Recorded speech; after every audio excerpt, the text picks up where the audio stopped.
औज़ुबिल्लाहि मिनश्शैतानिर्रजीम बिस्मिल्लाहिर्रहमानिर्रहीम अल्लाहुम्मा सल्लि अला सय्यिदिना मुहम्मदिन व आलिहि व इत्तरतिहि बिअदाद कुल्ले मालूमिन लका अस्तगफिरुल्लाह अल्लज़ी ला इलाहा इल्ला हुवल हय्युल क़य्यूम व अतूबु इलैहि या हय्यु या क़य्यूम।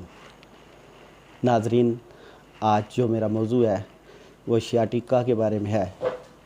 लंगड़ी का दर्द, रुकुल निसा और शियाटिका। ये दर्द कमर से लेके पूरी टांग में पाँव तक जाती है, एड़ी तक जाती है। ये कोई गर्मी सर्दी हवा लग जाने से, विटामिन ए की कमी की वजह से, और ये शियाटिक नर्व जो है इसमें कोई सोजिश हो जाना, इस वजह से भी ये दर्द बहुत शिद्दत से होती है। इसके लिए होम्योपैथी में बहुत सारी दवाइयाँ हैं और डॉक्टर रेकविक की R71 ये भी शियाटिका के लिए बहुत अच्छी मेडिसिन है। इसके 10 कतरे हर 4 घंटे बाद पीने चाहिए। इसमें बादी चीज़ें नहीं इस्तेमाल करनी चाहिए, जैसे मटर गोभी। बादी चीज़ें खाने से, माश की दाल खाने से तकलीफ़ में इजाफ़ा होता है। इसके लिए जो मेडिसिन है वो अभी स्क्रीन पे आपको मिल जाती हैं। वो स्क्रीन शॉट आ जाता है आपके पास, उसमें सारी मेडिसिन आ जाएंगी, इंग्लिश में भी आ जाएंगी, उर्दू में भी आ जाएंगी। और इसके लिए जो कुरानी आयात मुबारका सूरह मुबारका है वो सूरत फ़ील है।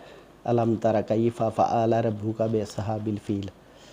ये इस तरीके से पढ़नी है कि हाथ में छुरी या कोई स्केल या कोई छड़ी लेके तो ऊपर से नीचे लेते जाना है और इस सूरत को पढ़ते जाना है।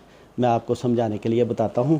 अलम तरा कैफ़ा फ़अल रब्बुका बिअस्हाबिल फ़ील अलम यजअल कैदहुम फ़ी तदलील व अरसल अलैहिम तैरन अबाबिल तरमीहिम बिहिजारतिम मिन सिज्जिल फजअलहुम कअस्फ़िम माकूल। और नीचे ज़मीन पे ऐसे उसको झाड़ देना है 3 दफ़ा। फिर 7 दफ़ा ये अमल करना है और 7वीं दफ़ा दर्द वाली जगह पे फूंक भी मार देनी है। फिर एक दूसरा अमल है वो भी आपके सामने आ जाता है। तो ये कुरानी आयात भी कर सकते हैं आप। जो मेडिसिन है वो तो हर वक्त दस्तयाब नहीं होती, इसलिए मैंने हर मर्ज़ के साथ उसके मुतल्लिक़ा कुरानी आयत मुबारका और या सूरह मुबारका भी बताई हुई हैं। आप उसके साथ उसको मिला के इस्तेमाल कर सकते हैं। दवाइयाँ भी सारी आपके सामने आ जाती हैं। और ये जो रूहानी इलाज है ये भी अभी स्क्रीनशॉट आपको मिल जाता है। और इसके लिए R71 रेकविक के कतरे हैं, ये भी बहुत आला है, ये भी आप इस्तेमाल कर सकते हैं। अल्लाह ताला शिफा अता फरमाए।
मेरी वीडियो आपको पसंद आए तो ज़रूर लाइक करें। जज़ाकल्लाह खैर।